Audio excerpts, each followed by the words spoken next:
Just take me back to when you were a young man, and when you joined the Highlanders. Just tell me a bit about your life at that point. What were you doing?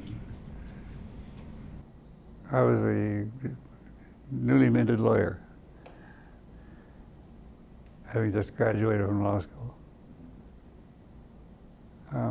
I had no plans on rejoining the militia because I just had no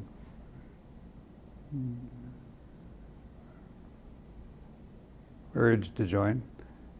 Two things happened. Al-Qazi was a commanding officer of an armored regiment during the war and part associated with the King's Own Calgary Regiment. And I went to law school with the commanding officer's son of the Highlanders, who talked me into going down to the regiment and joining up, which I did do, and spent a good number of the remaining years there. So when would that have been that you joined up?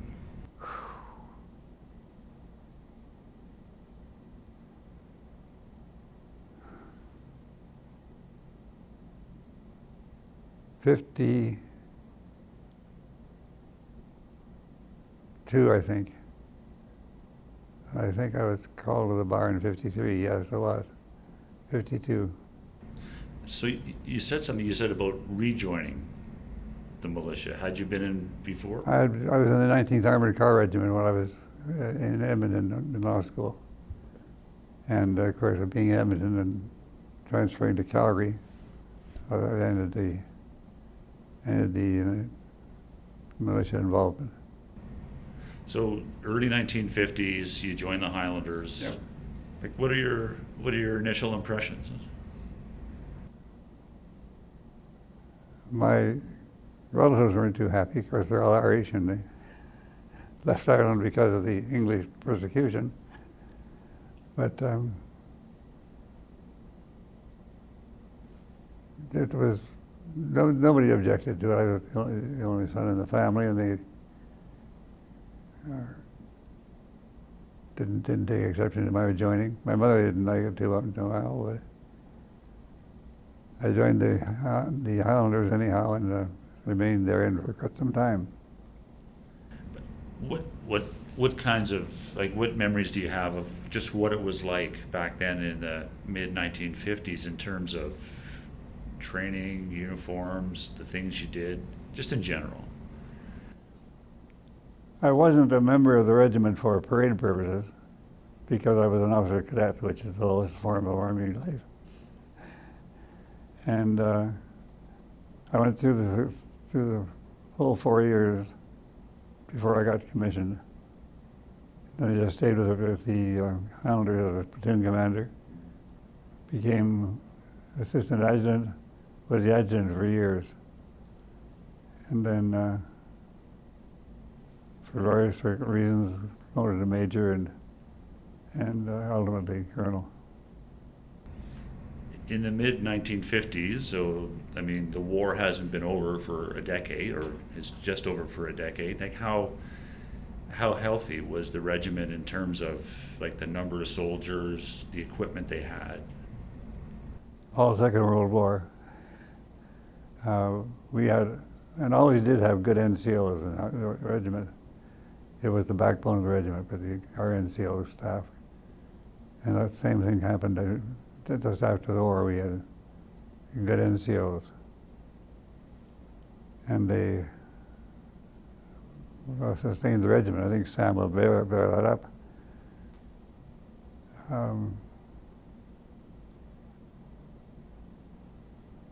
We didn't have a great rush to the recruiting office,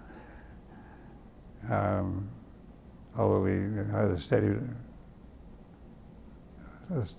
flow in, small but steady. Turned out some really good soldiers. Did you, what about the officers compared to the soldiers? Were the officers also good, or what were your impressions? They were good, dedicated, and literally put their nose to the grindstone, did any job they were asked. And took the training, and whatever assignment they were given, they carried it out with proper attitude. How many of the soldiers that you served with were Second World War veterans? Like, how many veterans stuck around after the war?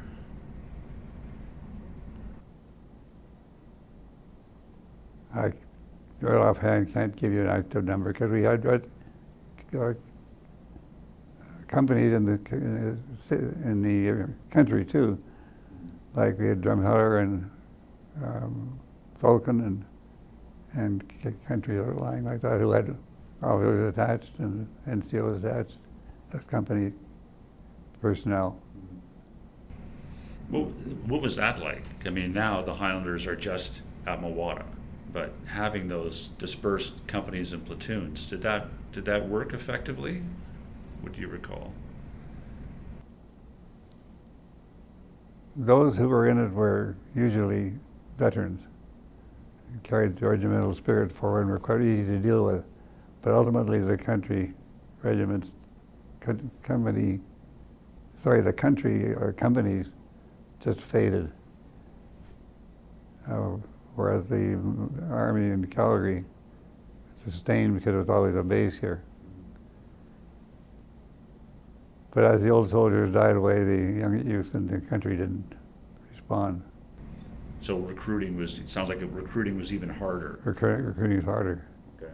We made many trips to the country in our weeknights, which made my wife very happy. Parading all the parades in Calgary, and then going to Vulcan and Hannah and all the outlying companies we had. Is there anybody that sticks out in your mind from them as a real character in the regiment? Mr. Stanovsky, I guess is the one I remember the most, but there were some very good officers, very good NCOs. In fact, we had excellent NCOs.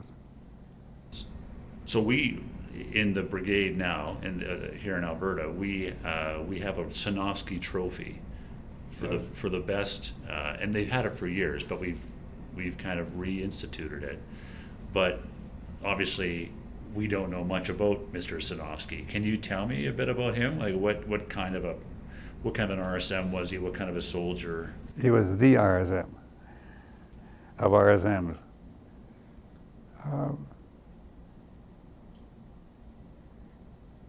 The epitome of an RSM.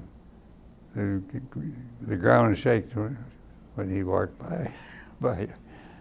My own personal experience was after we both left the militia and went to the various ways. I met him in Vulcan, not Vulcan, but Victoria.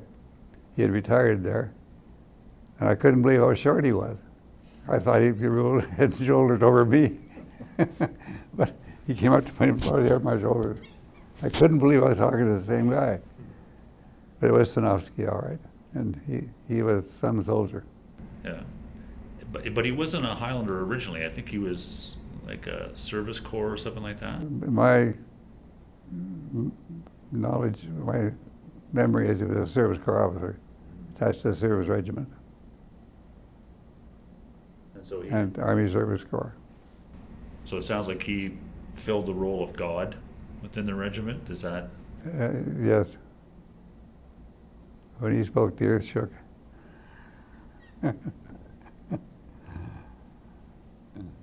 so was he?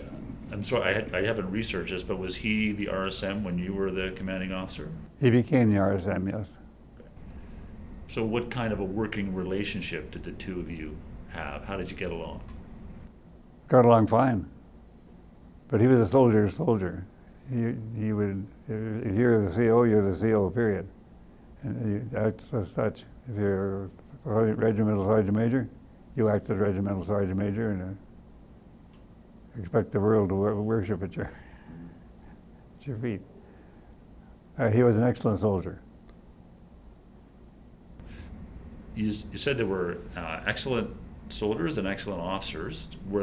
How were relations between those two messes? Were they also good between officers and NCOs? I can't recall any disputes as such, but they maintained their separate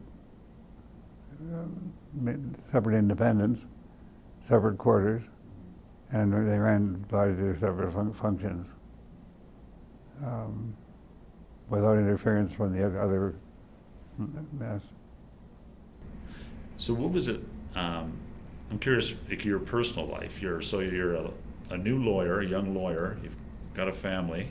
What was it like trying to juggle your civilian career with your military responsibilities?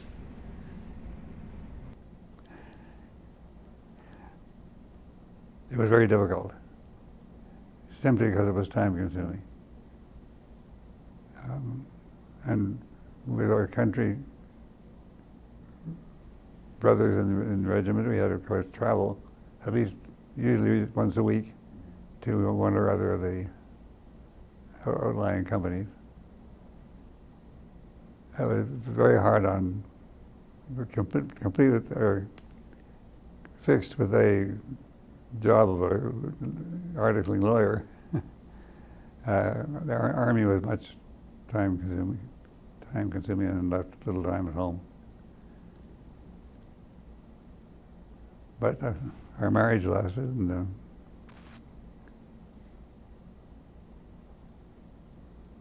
I can't really add much more except that I didn't have any spare time.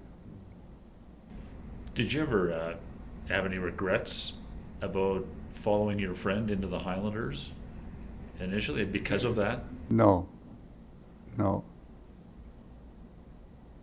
I got married a little later in life, and it wasn't the new bride situation, having to get dedicated to the Army, and it helped that my wife's father was also a veteran and spent a good deal of war overseas. So she was familiar with the home life of a soldier, yeah. I'm curious about some other personalities that you might have, you must have run into. People like Colonel Mark Tennant,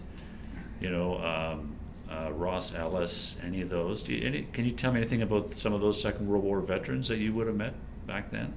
Mark Tennant was a SEAL when I joined up. When I became, in fact, he swore me into the Highlanders.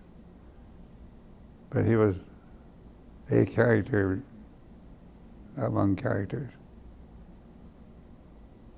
Good soldier, good fighting soldier, but not much on the praise square. But he was very well thought of, good officer in action, not a praise square officer. What about Ross Ellis? I didn't know him well. I knew he was a former commanding officer, but I didn't serve when he was in. He had served his term and retired. But I knew him, of course. Did he come to many functions during your time? Did you see him in the mess at least? I knew who he was, but he didn't live in Calgary, and he didn't attend as regularly as he should. Besides the CO, there's only one CO, and the former COs, I was going to say, feel like they're treading on the grass, but they really aren't. But they generally tend to stay away because they're no longer commanding the regiment. Right. Keep their distance a bit. Let you do your job. Let him do his job. What about someone like Colonel McLaughlin, the CO before Ellis? Did he ever come to Calgary? Did you ever see him? And don't recall ever meeting him.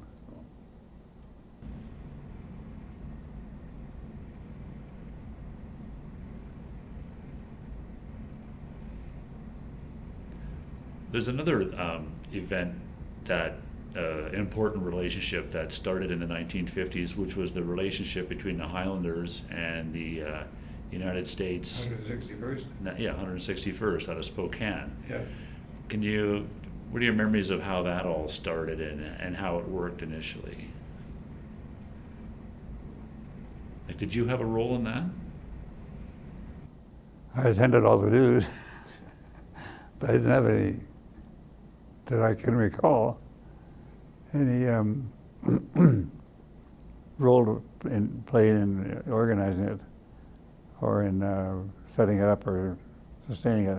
Certainly drove to Spokane every time they had a party, and it was a good association between regiments. Did you, as I think of it, you were probably still a very junior officer. I was. When it started, but did you go down for that first Lilac parade or the? I was on the first Lilac parade, yeah. Yeah. So what was that like? How were you received by the Americans as part of that? How were you treated? Oh, we were treated very, very well indeed. I think some of the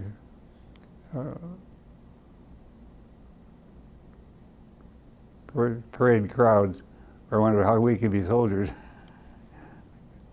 We weren't allowed to carry arms. You couldn't carry a sword. So all we had were not even bagpipes, not even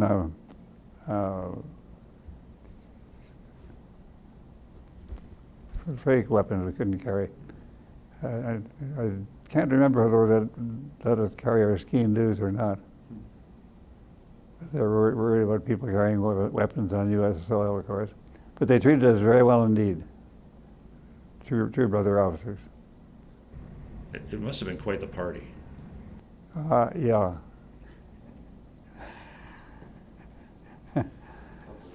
Couple or three, yeah.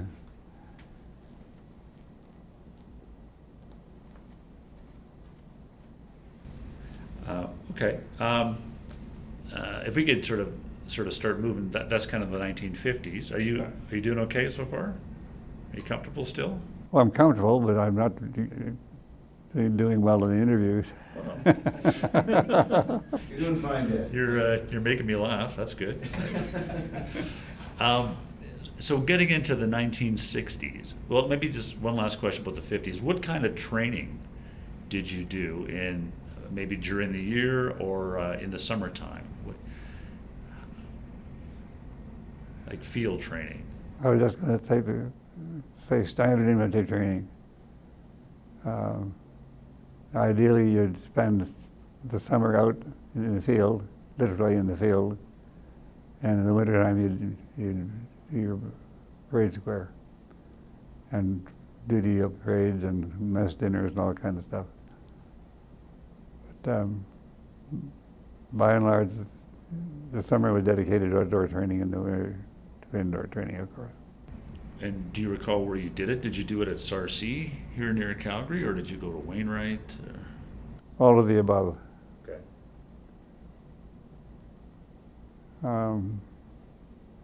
Mostly at Sarcee, of course, because it was handy. And Curry Barracks, we used the firing ranges there.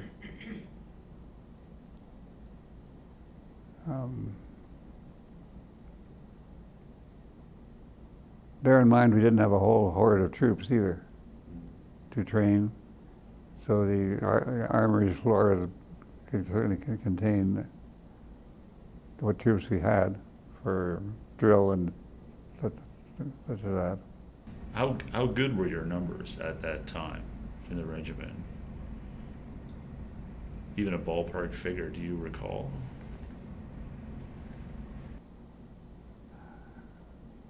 Hard to get accurate because we didn't have a good reading on the number of country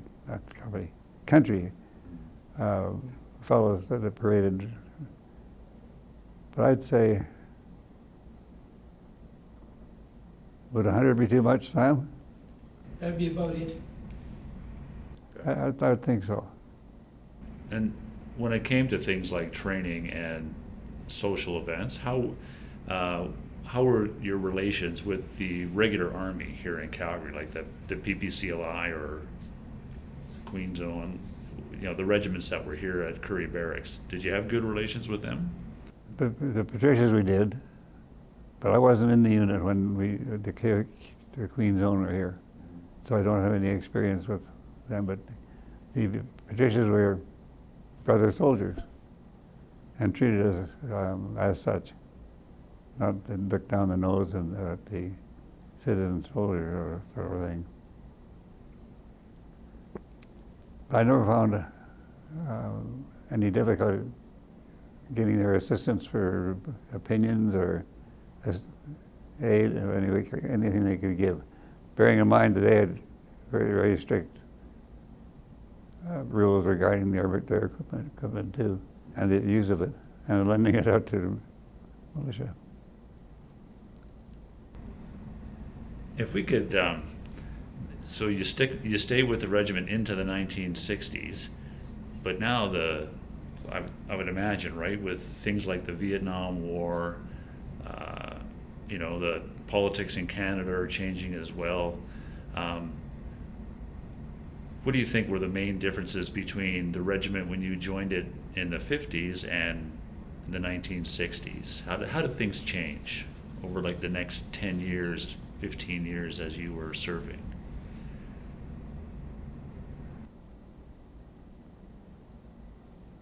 Certainly the interest in serving fell off. The distance from the war removed the fresh thought of joining up.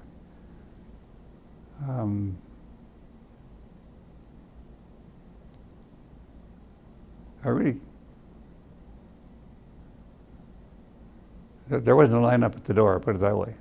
But the ones that did join usually stayed. They were interested in the things military, or there was their service or weaponry or whatever it was. The recruits we got were generally speaking, few but good. But we didn't fill the armories or anything like that with numbers. There were some interesting changes to training in the late 1950s and early 60s because of, civil defense tasks for the militia, the so-called snakes and ladders. Yes, very well. The flashlight brigade.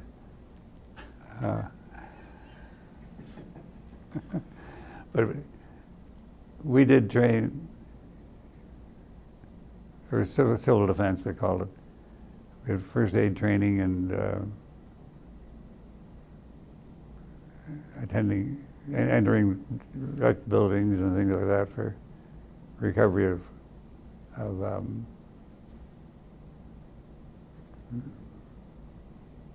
injured people, and studied a lot about atom bombs and the range of their destructive power and so on like that, and traffic control.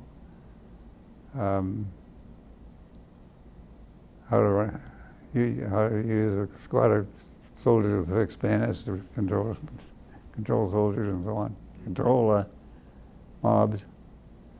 That was a major thing, was controlling the staff, not the people, but Like crowd control. crowd control. Yeah. So those changes to conventional infantry training, how did you and others react to those changes? Did you like having to do those things?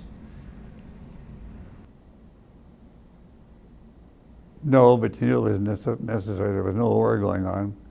Well, there was a war. So that's why you were doing what you were doing. And it was a different form of interest, like how far an atom bomb is deadly, crowd control, re-entry. That was a big, re-entry was where you vacate the city, gather your forces, then go back in and re-enter. All that kind of approach changed the whole outlook for an infantry corps. Became a bunch of policemen. So did you like that? What were your personal feelings about having to do that kind of training for war? Well, it was reality because it was going on in the war at the time, in the world at the time. And most of the recruits were, for lack of a better term, higher educated than ones during the war. Like a lot of university students and so on. They realized that there was a serious situation on and had to do something about it at home. So did it feel like it was actually valuable training because of the Cold War? No, we were policemen, Okay.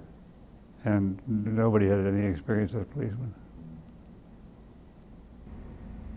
Did you think you might actually, at the time, the late 50s, early 60s, did you think that nuclear war actually was a possibility then? How concerned were you about that possibility?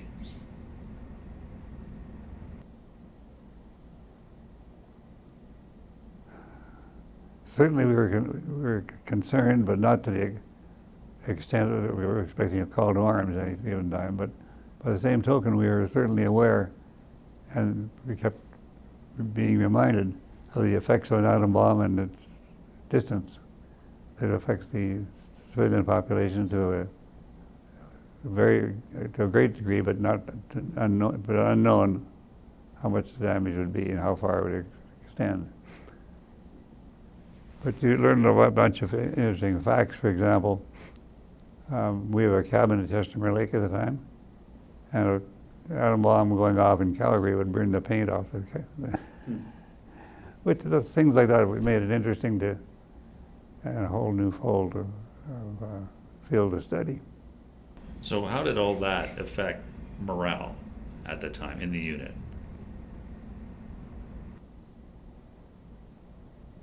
No direct effect, because it was so far remote that it didn't have, for example, their father overseas or anything like that. And it was a whole new concept. I don't think it affected the morale at all. It's just a fact you dealt with when you were an infantry soldier.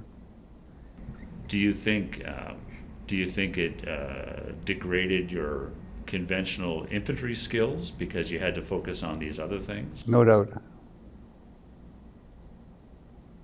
You had a hard time convincing a soldier he should do parade drill when he's out fighting an atom bomb. Can I ask you about another character, Dave Boyer? Davy Boyer. Yeah, what was he like?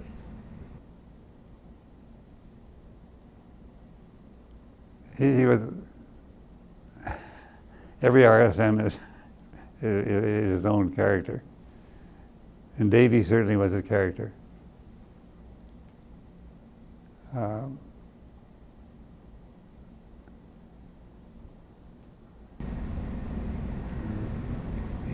I have a story about Davy Boyer.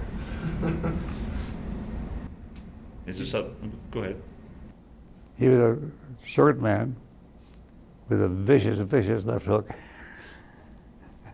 He was a boxer, fighter, and a very good RSM. There was no poor one.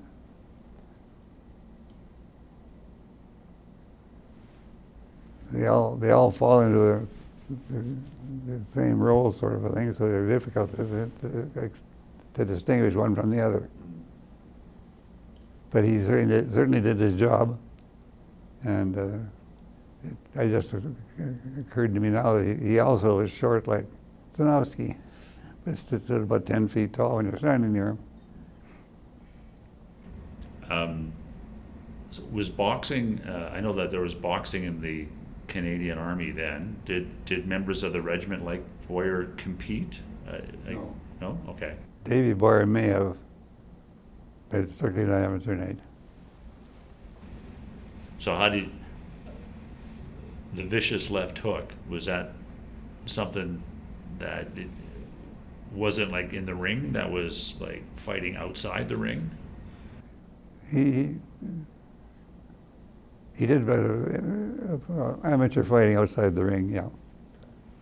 And it was pretty well common knowledge, anybody who'd ever seen him or watched him box.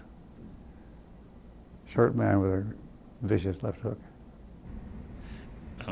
Mike twigged me to the fact that you were the adjutant in the unit when the presentation of colors took place at Curry Barracks in the late 1960s.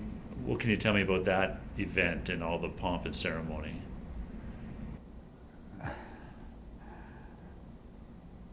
It was a bloody cold day. I remember when we got it.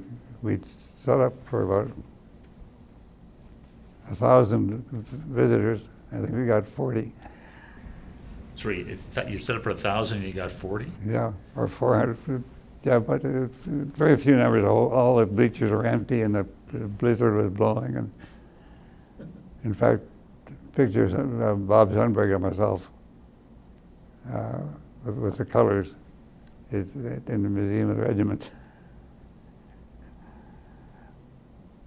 But it was, I guess, the coldest day I was ever on parade, and I've been on some cold ones. And were there a lot of, aside from the parade, were there other events, dinners, receptions at the time? Spread over a while, yes.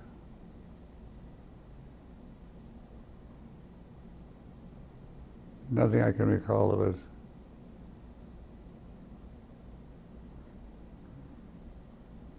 stands out.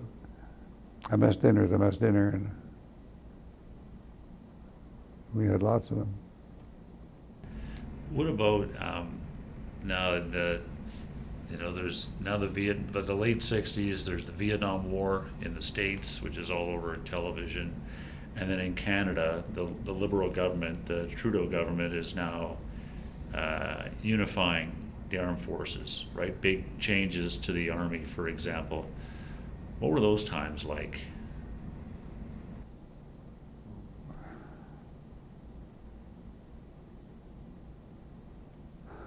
That's a hard question to generalize on.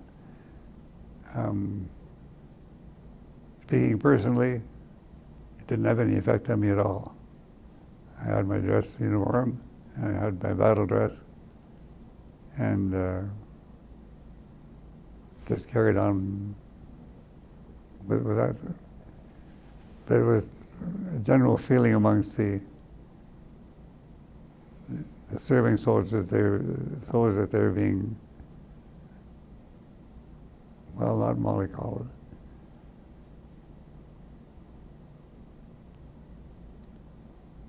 I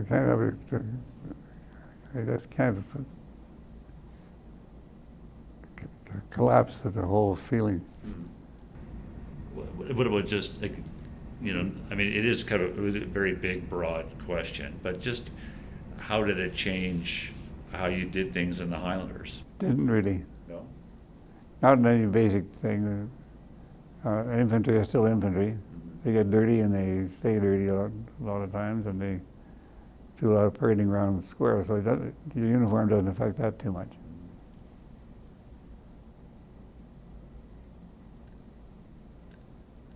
I don't recall having to buy any change in kit at all because of the change in uniform. Mm-hmm. There was a great turmoil about us losing our kilt, and the government did in fact quit paying for it, but I've forgotten the name of the regiment, but they donated a fair number of kilts to us so we could carry on with our dress, and didn't have a very big effect at all. But that's interesting that as part of one of those changes, that distinctive part of the uniform, you were in danger for a time of losing that. Our government didn't think nothing of it.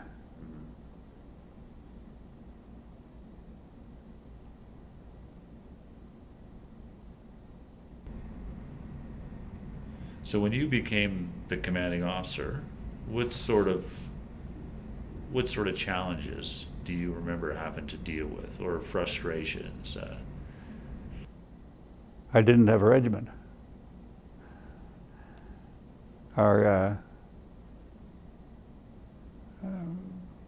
famous plan literally transferred every soldier in my regiment to the command establishment. So I had 3 people when they invited me to become CO. And I told Bill Howard that if I'm going to command a regiment, I want a regiment to command. Hardly with 3 soldiers, the RSM, the adjutant, and myself.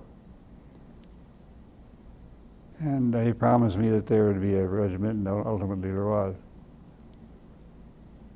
But it was pretty difficult soldiering with 3 boys, one of whom was me.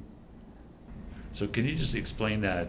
Because I don't know what happened at that time. When you say this plan took all the soldiers away. Recruiting is always difficult in the military, and we were having a particular time coming up with a plan to attract youth. Tried the young soldiers plan and tried parading Saturdays, tried you name it. Then the plan was supposedly then was to transfer everybody in every militia soldier in the district to one headquarters, to command. So everybody became on command strength, and those small people left for administration, like adjutants, and were left to keep the regimental head alive. And it didn't work worth a damn. Didn't increase the volume of recruiting, or didn't help attract soldiers or retain them. In fact, it became a very cumbersome machine to handle, and it fell apart. And we restored the regimental system and carried on from there. So they basically brigaded Everything. all the militia to administer them, and then When they were trained, returned back to the regiment as trained soldiers. How long did that last? I don't think it lasted a year.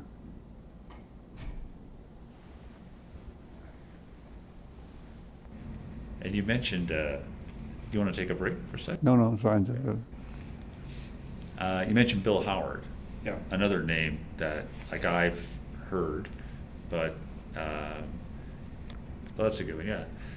But can I ask you about first Bill Howard? Was he the district commander at the time? District commander.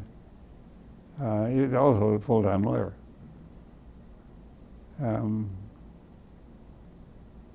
Bill was very approachable. Well, of course, I knew him well through the law. And I didn't call him on a first-name basis, but he was a good soldier. And I being a practicing lawyer, had his ear, I think, better than if you weren't a practicing lawyer. But he put a lot of time in, did a lot of traveling, and he was a good soldier. What is it with lawyers and the militia? Why, I mean, there seem to be more than your average number of lawyers drawn to the ranks of the militia at that time and later. Good question, and I can't answer it. Okay. Because I don't know.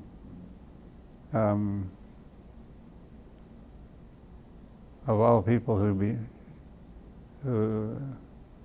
shouldn't be or would not be welcome in an army uniform, the Irish, of course, go right to the head of the class. And my grandfather, when I announced to him very proudly that I was an officer, he said to me, "So you took the Queen's sovereign, did you?" so it wasn't popular in my family. Like, to do that was an act of betrayal? You act for the British Crown? God forbid. So Mike mentioned another character, Heinz Winkel. Heinz Winkel. He was a man, he was an ex-German air paratrooper.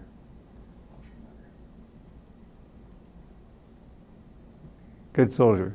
Would do anything he asked him. And I don't think he ever missed a parade, did you, Sam? I think he attended everything there was. And well liked. He was a character that out of an ex-enemy that became a very good Canadian soldier. And I was proud of it and announced so. Was it not odd to have someone like with his background join the regiment? Like, you said he was well liked. Was that always the case, or were there some initial reservations? Not that I was aware of. I just saw what I saw. He was well liked. But I can't think of any other situation where a former enemy soldier joined the Canadian Army. Any other memories of your time as a Highlander that you want to talk about? Whether it's people, training, your own life? FLQ crisis, maybe? Yeah, that's a good idea. Do you remember anything about the 1970 FLQ crisis? Was there a role for the Highlanders during that? I can't recall a specific role, but everybody, of course, was on edge.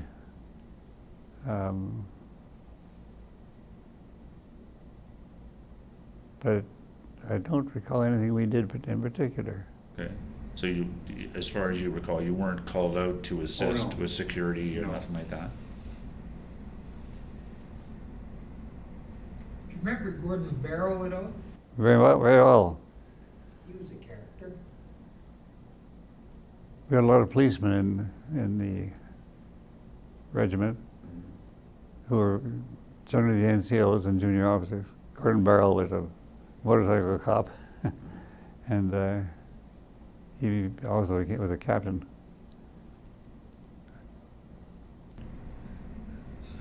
Why was he a character? What was it about him that made him memorable? His character.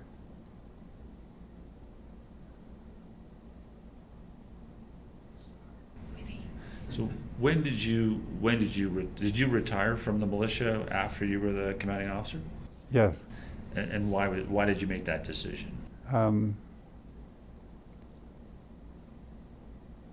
I was practicing law with my father at the time, and we had a two-man firm. And because the other partner had just left, and my father died, so I was alone managing the farm, his estate and the farm, and the partner's estate. So I just didn't have the time. And my living depended on the law practice thriving. So I had to make a decision to leave, and I just made a decision. Did you ever have any regrets about that decision?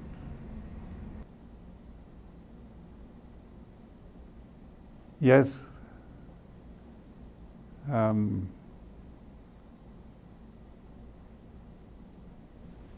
liked the life. I enjoyed the organization of it and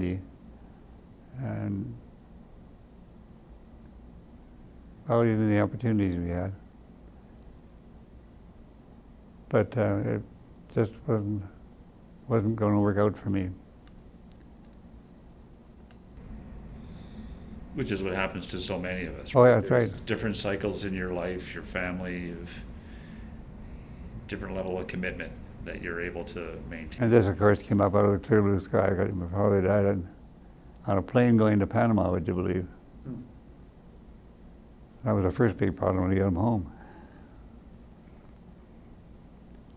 Anyway, that ended my career. Is there one thing, do you have one particular memory or anecdote, like a highlight for you? Like say like that was my best day in uniform, or that was my proudest moment, something like that you can tell us about. I guess being promoted to colonel and being appointed to commanding officer, given the circumstances.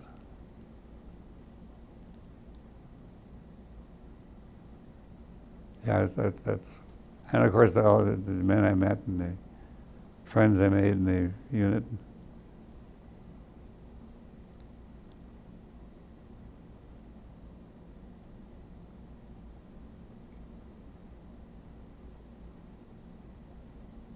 Just so hard to think of the top of my head.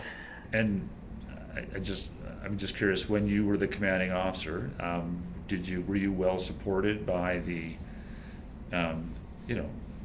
by those that were in the regiment and those who were retired, maybe the Oh yes. World War II veterans? Did people help you? Everybody involved with the regiment, and many who weren't, were very, very supportive.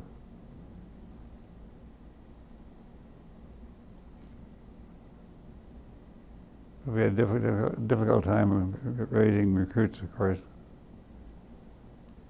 But the support was there, both financial and verbal. And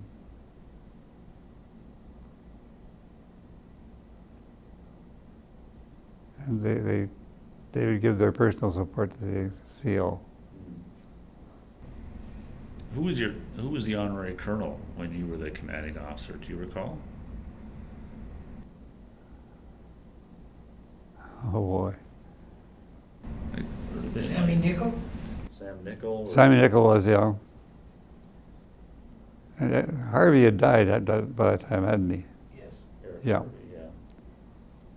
I guess Sam was the only one. What were your relations with him like? Very good. Yeah. Sam Nickel could throw a pretty good party. Sorry, what'd you say, Mike? I remember many stories of Dad's about Sam Nickel's backyard parties. Oh, right, because I think his wife used to have like sherry parties, right? Marjorie Nickel, I think was her name. The sheriff party. Sherry parties, yeah. So he was, Great supporter in the civilian world yeah. of the Highlanders and Lynn Moffat piped for my sisters to dance at that. that's right. My kids used to dance too. At that. What about Lynn? One more name, Lynn Moffat, ex-Black Watch. Ex everything, I think.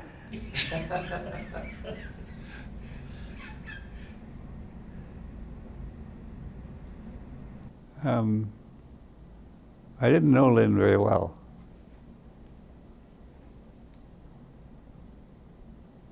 But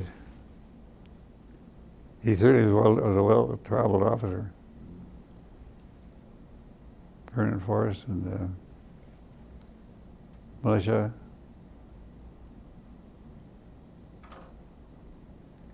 I don't know much about him. I didn't Okay. know him personally very well. Can I just explain one last thing? I think I know what you meant, but when we talked about civil defense, you said flashlight brigade. Well, for searching for people in ruins of houses. And that's what I thought it might be. I just wanted to make sure that Oh, yeah. that's what you meant. Yeah. Okay. Is there anything, is there anything that I haven't asked about that you would like? Well, I'm surprised you're not telling all your awesome stories, Dad, about those. I don't know how much you want me to say, but. Or you know what? What if we do that with the two of you sitting side by side? Could do. You could talk to your dad, and I'll just work the camera. Do you want to take just a quick break? Need to use the bathroom or get a drink or something, Dad? No, I'm okay. Okay. Now, how about Greggsville? Remember that?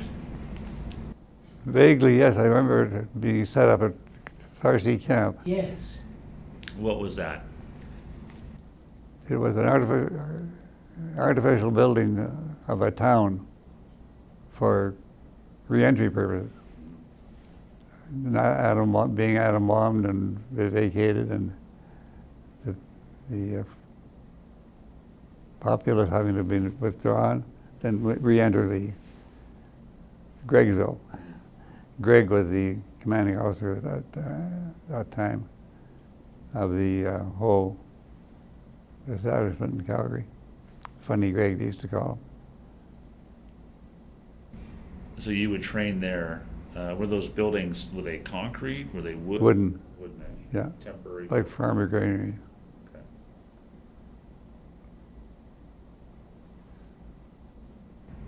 Why don't we'll just pause there a sec.